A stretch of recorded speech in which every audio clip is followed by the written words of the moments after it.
देखिए, बीते कुछ महीना पूर्व बिहार में विधानसभा चुनाव हुआ। ऐसे में जो है प्रचंड बहुमत से एनडीए की सरकार बनी।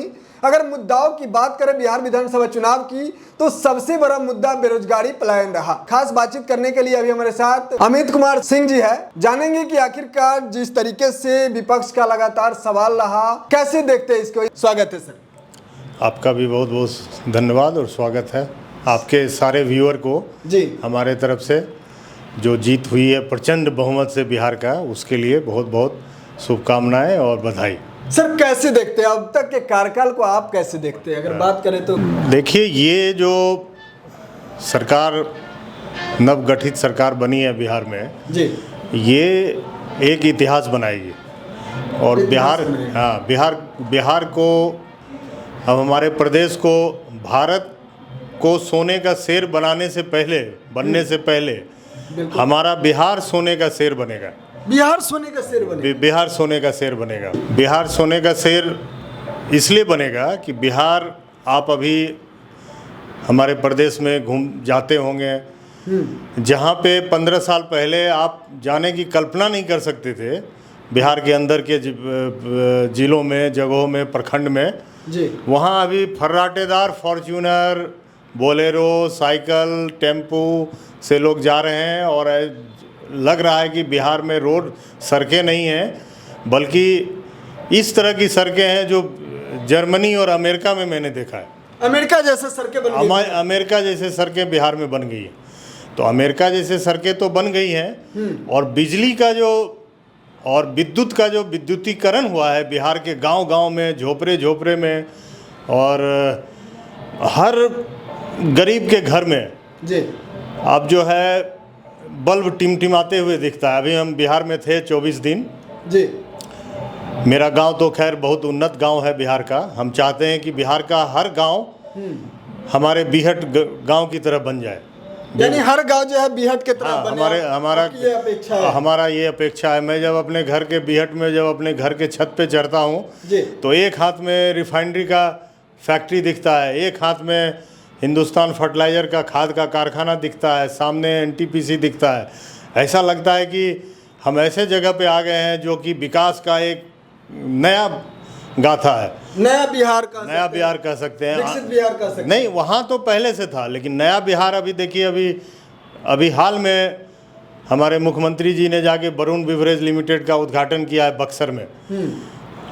वैसे ही आने वाले 2-3 सालों में आप देखिएगा, कम से कम आधा सेंचुरी, मतलब 50 से ज़्यादा फैक्ट्रियों का उद्घाटन होगा, जिसमें सैकड़ों लाखों लोगों को रोज़गार मिलेगा, युवाओं को रोज़गार मिलेगा। और ये कोई रोज़गार कोई मजदूर का रोज़गार नहीं होगा जी।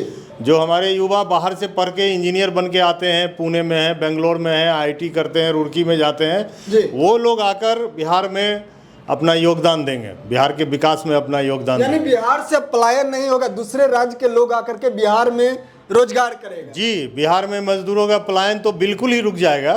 और जो स्किल्ड मैन हैं, जो स्किल्ड लोग हैं, जो टेक्निकल लोग हैं, जो पढ़े लिखे लोग हैं, चाहे वो इंजीनियरिंग के क्षेत्र में हो, चाहे वो और भी फील्ड में हो, सब आके बिहार में अपना काम करेंगे। और बिहार प्रदेश को, कौन नहीं चाहता है अपने प्रदेश में रहना, कौन नहीं चाहता है अपनी मिट्टी में रहना। उनके लिए एक ऐसा वातावरण तैयार किया जा रहा है कि आने वाले 2-3 सालों में आप देखिएगा कि ऐसे लोग सब अपना दूसरी जगह छोड़ के बिहार में आके अपने घर में रहेंगे और बिहार के विकास में योगदान करेंगे। अच्छा, कुल मिलाकर अपने क्षेत्र में रहेंगे, अपने बिहार में रहेंगे। सर, अगर हम बात करें, क्योंकि आपका अनुभव बहुत पुराना रहा है राजनीति से, तो ये जानना चाहेंगे कि आखिरकार विपक्ष की कौन सी वो कमियां रही जिसके कारण जो है मुंह की बल कह सकते हैं कि खानी पड़ी। देखिए, अब जो बिहार का पॉपुलेशन है ना, उसमें 80% युवा लोग हैं, 80% युवा है।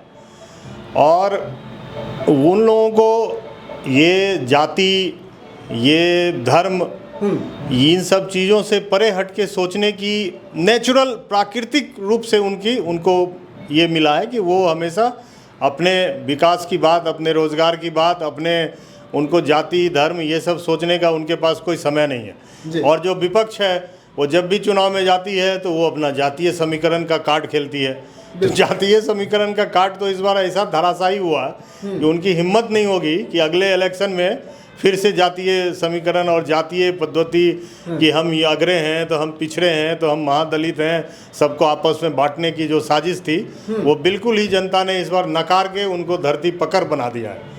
पकड़ बना दिया है। सर, बेगूसराय के आप रहने वाले हैं, तेघरा विधानसभा से जो है चुनावी चर्चाएं में भी रहे, अंततः क्या वजह रही कि आप जो है चुनावी मैदान, अंततः मैसेज आया कि आप जो है चुनाव नहीं लड़ रहे हैं, क्या वजह रही इसकी, क्या कारण? ऐसा है कि तेघरा विधानसभा में कम्युनिस्ट पार्टी के एमएलए थे जी। हम लोग चाहते थे भारतीय जनता पार्टी की वो सीट हो और वहाँ से भारतीय जनता पार्टी का कोई अच्छा बढ़िया एमएलए बने जो कि जनता के बीच रहने वाला आदमी वहाँ का विधायक बने जी। तो हम लोग उसमें सफल हो गए।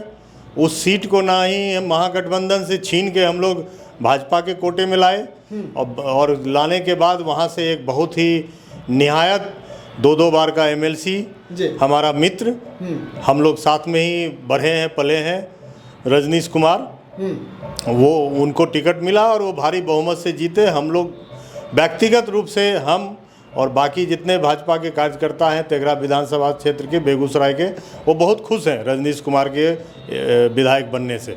अब हम लोग मिलजुल के काम करेंगे, उस क्षेत्र का विकास करेंगे। लेकिन सर, क्षेत्र का हम भी भ्रमण किए, वहाँ पर जब हम क्षेत्र में गए तो कई सारे लोग ये चाह रहे थे आपके लेकर के कि आप जो है चुनावी मैदान में आकर के जनता को सेवा करें, क्योंकि लगातार देखा गया है कि औद्योगिक की बात करें, उद्योग की बात करें, युवाओं की क्रांति की बात करें तो आप जो है काफ़ी सक्रिय रहे इसके लेकर के। युवाओं जो है काफ़ी आपसे उम्मीदें लगाए बैठी थी, क्या वजह रही इस सब की, कैसे आप पूरा कर पाएंगे? देखिए, चुनाव तो कोई एक ही व्यक्ति लड़ सकते हैं। रजनीश कुमार बहुत ही कर्मठ और बहुत ही ईमानदार और भारतीय जनता पार्टी के एक बहुत ही निहायत कर्मठ सिपाही हैं। तो हमने रजनीश कुमार ईमान जो है निहायत तरीके से हम आपको आज खुलासा कर रहे हैं कि रजनीश कुमार को चुनाव लड़ाना हम लोग की सही रणनीति थी और यानी आप सहमति, आपके सहमति? हाँ, मेरी सहमति थी और हम मेरे साथ अभी कुछ जिम्मेदारियां हैं, मैं उसमें लगा हुआ हूं, साथ में पार्टी के कार्य में लगा रहता हूं जी। मेरा उद्देश्य है कि मेरी पार्टी भारतीय जनता पार्टी जी अभी जितने सदस्य हैं उनके बिल्कुल अगले 3 साल में उससे 2 गुना सदस्य हो, ताकि अगले चुनाव में हम लोग जाएं तो चुनाव हमारे नेता को ना लड़ना पड़े, बल्कि कार्यकर्ता ही चुनाव लड़े और कार्यकर्ता ही काम करे, कार्यकर्ता ही चुनाव जिताए। ऐसी पार्टी इसे बनानी है। तो हम लोग का उद्देश्य सब लोगों का एक ही है, तो हम लोग एक उद्देश्य पे चल रहे हैं। भारतीय माननीय प्रधानमंत्री जी, माननीय गृह मंत्री जी के नेतृत्व में जी आप देखे होंगे माननीय गृह मंत्री जी कितना मेहनत किए, आके बिहार में कैंप किए। बिल्कुल। और सबसे बड़ी बात है कि बिहार की समझ उनको इतनी है, एक एक लोगों को जानते हैं, एक एक कार्यकर्ता को पहचानते हैं। ये अद्भुत चीज़ है। ये किसी जमीन से जुड़े हुए नहीं, ये किसी और पार्टी में हो ही नहीं सकता है। ये और किसी पार्टी के वो जमीन से ही नहीं जुड़े हुए हैं। वो एक भारतीय जनता पार्टी को एक परिवार का स्वरूप देने में कामयाब हो गए माननीय प्रधानमंत्री जी, माननीय गृह मंत्री जी।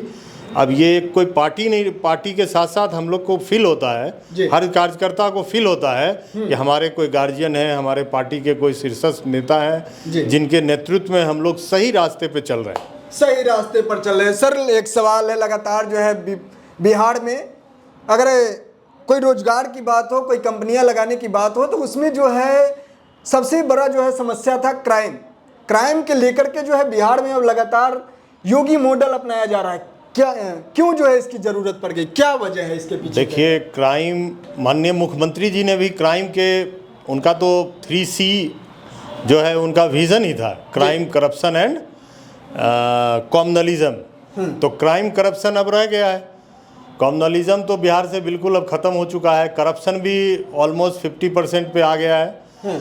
हमारे युवा लोग जब आगे बढ़ चढ़ कर हिस्सा लेंगे तो करप्शन भी बिल्कुल ही ख़त्म हो जाएगा। अब रही क्राइम की बात करें तो क्राइम बिहार में पहले भी अन्य प्रदेशों से कम ही था। आप आंकड़ों के हिसाब से देखिएगा, जनसंख्या के हिसाब से देखिएगा तो बिहार का जो पर डेंसिटी है, पॉपुलेशन डेंसिटी, उस हिसाब से क्राइम बहुत ज़्यादा नहीं है। अनलेस एंड अनटिल की आपका कोई ऐसा कोई दुश्मन ना हो जाए जो आपको पिन एंड टारगेट करके आपको नुकसान पहुंचाए। लेकिन जो भी क्राइम रह गया है, हमारे गृह मंत्री जी, नए गृह मंत्री जी सम्राट चौधरी जी, इनका जो विज़न है, हम लोग साथ में काम किए हैं। हम शुरुआत से 2002 से इनका विज़न हम जानते हैं जी। और अब उनको मौका मिला है। अब देखिए, क्राइम तो बिहार से ऐसा भागेगा कि क्राइम नाम का चीज़ बिहार में आपको जो दिखता था वो कहीं नहीं दिखेगा। और क्राइम तो देखिए, पुलिस में इक्वाल होनी चाहिए, पुलिस में कॉन्फिडेंस होना चाहिए कि हमारा जो नेतृत्व कर रहा है, हमारे जो वरिष्ठ लोग हैं वो हमारे साथ हैं। पुलिस को खुला छूट मिलना चाहिए, तो वो अब हो गया है। अब धीरे धीरे क्राइम भी एकदम निचले स्तर पर आपको धूल चाटते हुए नजर आएगी। यानी माफियाओं को धूल चटाने के लिए जो सरकार अब जमीन नहीं, माफिया नाम का तो कोई चीज़ बिहार में अब रहेगा। माफिया तो उस समय हुआ करता था लालू राज में, अब माफिया कहाँ। अब छिटपुट क्राइम होता है कहीं कहीं, टारगेटेड क्राइम होता है कहीं कहीं, अब माफिया नहीं। अब देखिए, जिनकी आप पटना घूमते हैं, देखिए दूसरे शहर बिहार में घूमते हैं, हर लैंड पे कुछ ना कुछ डेवलपमेंट हो रहा है, फैक्ट्रियां बन रही है, अभी नए नए औद्योगिक क्षेत्र बनने शुरू होंगे, लैंड एक्वायर होना शुरू हो गया है। अब SEZ के लिए भी ज़मीनें तलाशी जा रही है या ले भी गया। ये पूरा पटना से भागलपुर और पटना से बक्सर, ये जो गंगा का जो कॉरिडोर है, पूरा इंडस्ट्रियल बेल्ट में डेवलप हो जाएगा। भागलपुर अपने नए स्वरूप में आ जाएगा, बक्सर अपने नए स्वरूप में आ जाएगा जी। तो इस तरह से जो औद्योगिकरण बिहार का होगा, चौतरफा विकास होगा। अब कहीं कोई अड़चन है नहीं, मजबूत सरकार बनी है, स्थायी सरकार बनी है, और इस सरकार को केंद्र सरकार की पूरी की पूरी मदद है। माननीय प्रधानमंत्री जी ने तो कितनी बार कहा है जी कि बिहार एक तरह से हमारा घर है, घर है। बिहार बदले बिना देश को बदलने की परिकल्पना भी नहीं की जा सकती है। कहीं ना कहीं जिस तरीके से बिहार के जनता ने सरकार के ऊपर, NDA सरकार के ऊपर भरोसा जताया, उसमें जो है NDA सरकार खरी उतरेगी इस बार। NDA सरकार खरी उतर ही रही है और उतरेगी। आप देखिए कितनी ट्रेनें चलाई गई जी। बिहार के लोगों के लिए सपना था वंदे भारत। देश में अभी कई स्टेट में वंदे भारत देखने को नहीं मिला है। अब बिहार से देखिए कितने वंदे भारत चल रही हैं ट्रेनें, कितने लोग लाभ उठा रहे हैं। इसके लेकर के विपक्ष का एक सारे सवाल लगातार खड़ा करता रहा कि हमें ट्रेन नहीं चाहिए, हमें रोजगार चाहिए। तो रोजगार बिहार में ये एक परसेप्शन बनाया गया कि रोजगार बिहार में नहीं है। ये एक परसेप्शन बनाया गया कि बिहार के मजदूर बाहर जाके काम करते हैं। अभी वो फिलहाल अपने शौक से जाते हैं। थोड़ा लोगों को ये भी रहता है कि नहीं, चलो बाहर चल के काम करेंगे। हम भी यहाँ नोएडा बैठे हुए हैं, तो इसका मतलब हम पलायन थोड़ी कर गए। अभी हम 25 दिन रह के आए हैं अपने गांव में, वहाँ भी हमारा सेटअप है। उसी तरह हर आदमी कोई पलायन नहीं किया है। पलायन करता तो छठ पूजा में आप देखते हैं इतने संख्या में लोग वापस घर आते हैं। छठ पूजा क्या यहाँ नहीं कर सकते हैं, यहाँ भी कर सकते हैं।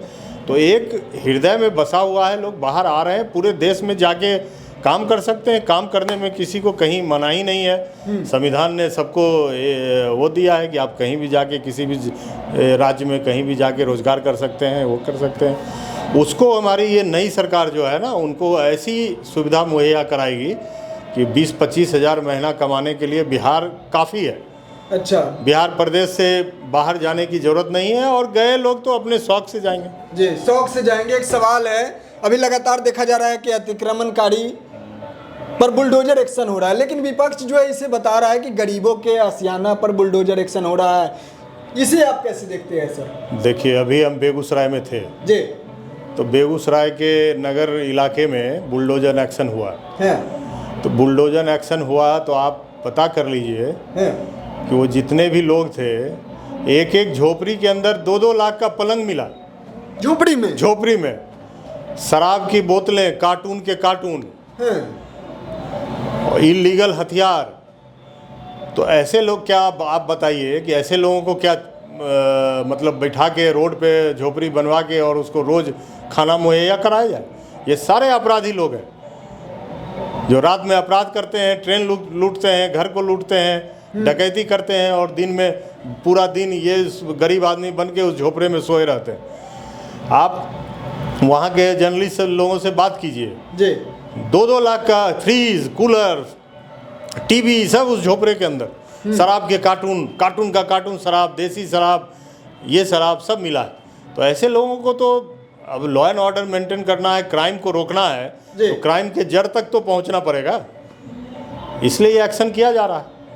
यानी एक्शन गलत लोगों पर नहीं हो रहा है, अतिक्रमणकारियों पर ही हो रहा है सिर्फ।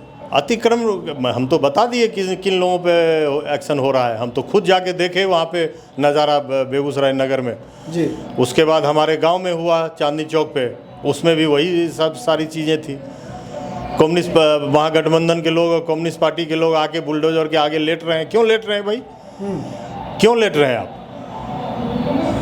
कहीं ना कहीं आपको लाभ है उससे। वो गरीब आदमी बेचारा झोपड़ी बना के सब्जी बेच रहा है, ये कर रहा है, आप उससे चंदा वसूली करते हैं। बिल्कुल। और सरेआम पाया गया कि ये लोग हर महीने कम्युनिस्ट पार्टी के लोगों को और उनको महागठबंधन के लोगों को चंदा देता है। तो इस तरह के लोगों को उनको प्रधानमंत्री आवासीय योजना में आवास मिलेगा, बन रहा है, मिलेगा, बन रहा है। सर सवाल तो मेरे पास बहुत सारे हैं, लेकिन हम चाहेंगे कि थोड़ा जल्दी जो है इस इंटरव्यू को ख़त्म करना। सवाल ये है कि आने वाले 2047 तक प्रधानमंत्री जी का ये एक संकल्प है कि भारत को विकसित भारत बनाना, इसके लेकर के आप लोगों की क्या कुछ योजनाएं हैं, कैसे तैयारी है आप लोगों की? देखिए 2014 में प्रधानमंत्री जी जब शपथ लिए थे जी, उस समय भारत का बजट क्या था? अभी हम दुनिया के 4 ट्रिलियन डॉलर का जीडीपी के पार होने वाले हैं। अभी जो Q2 में 4 क्वार्टर होते हैं एक फाइनेंशियल ईयर में, Q2 का जो जीडीपी का आंकड़ा आया है पूरी दुनिया को चौंकाने वाला है कि आखिर पूरी दुनिया में मंदी है और भारत में जीडीपी 8.2 जीडीपी आप समझ सकते हैं, गूगल कर लीजिएगा। अगर 8.2 जीडीपी किसी देश का 4 क्वार्टर में रह गया तो वो देश दुनिया के नक्शे में कहाँ कहलाएगा? पूरी दुनिया का नज़र भारत के अर्थव्यवस्था पे है। आप प्रोडक्शन का देखिए ग्राफ कहाँ तक पहुँच गया है। तो भारत तो 2047 क्या, हम लोग उसके पहले ही प्रधानमंत्री के नेतृत्व में उसके पहले ही इस टारगेट को पूरा कर लेंगे और हमारा बिहार कदम से कदम मिला के उसमें साथ देगा।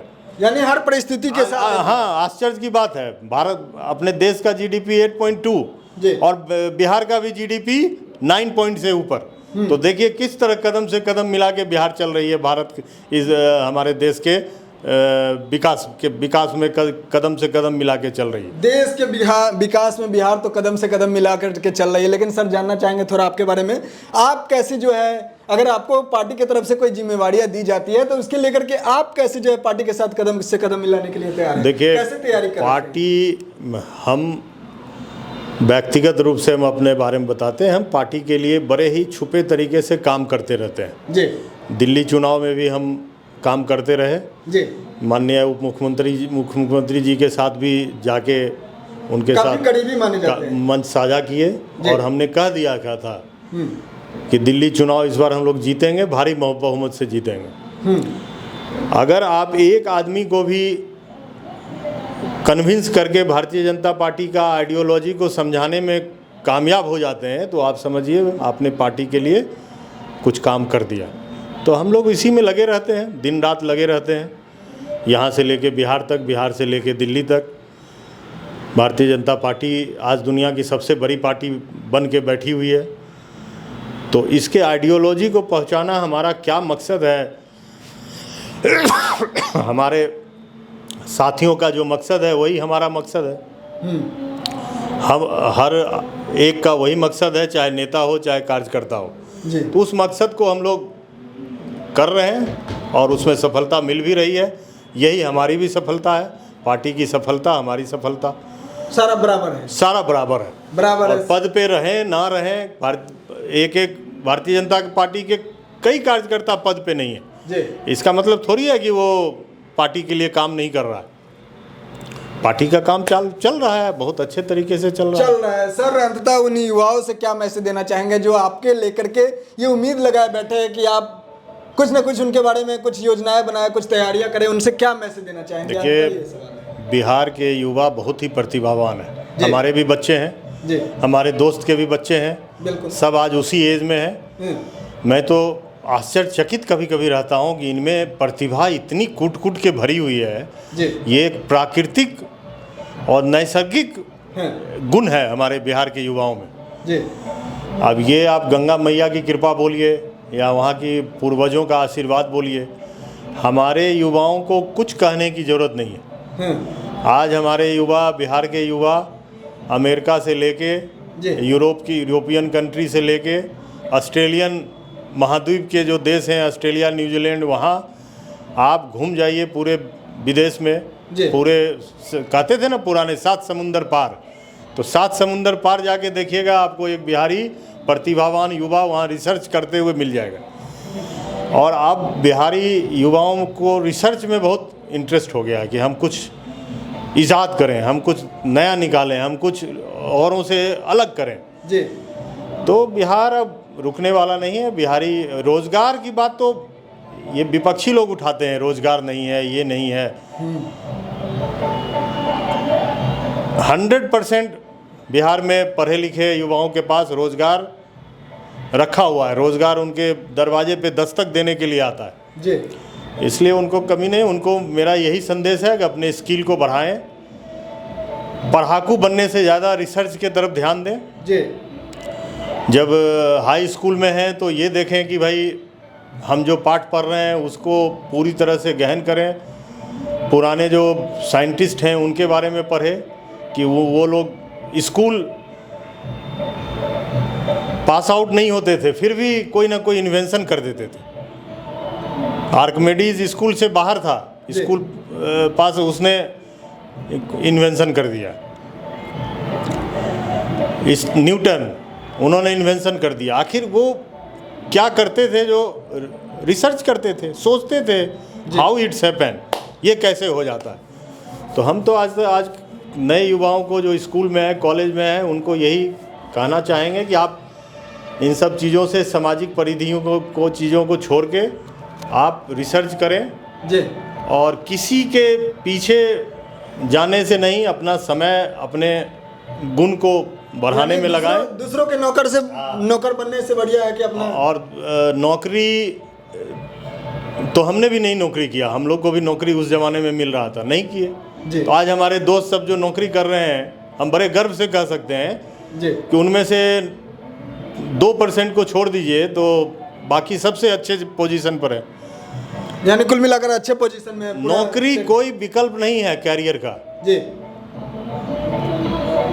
आप अपने कैरियर को इंजीनियर बन के, डॉक्टर बन गए तो डॉक्टर मेडिसिन में रिसर्च कीजिए, इंजीनियर बन गए तो टेक्निकल रिसर्च कीजिए, दूसरे क्षेत्र में चले गए, फाइनेंशियल क्षेत्र में है तो फाइनेंशियल में रिसर्च कीजिए। ऐसी चीज़ें बनाइए जिसके कारण करोड़ों युवाओं को आप कुछ दिशा दे सकते हैं। दिशा दे सकें। तो यही मेरा संदेश रहता है। ऐसे भी हम सबको यही बोलते रहते हैं। ठीक है सर, समय दिए बहुत बहुत धन्यवाद। जी ठीक है। तो कुल मिलाकर आपने सुना, अभी हमारे साथ अमित कुमार सिंह जी थे। इनका जो प्रतिक्रिया था, जो चर्चित मुद्दा था, उन पर हमने जानने की कोशिश की। इनकी जो राय था वो हमने जानने की कोशिश की। इनका जो राय था हमने जाना। अब आपका प्रतिक्रिया क्या कहता है नीचे कमेंट में इंतजार रहेगा। मिलते किसी खास खबरों के साथ, तब तक ले दीजिए इजाजत। जय हिंद, जय भारत, वंदे मातरम।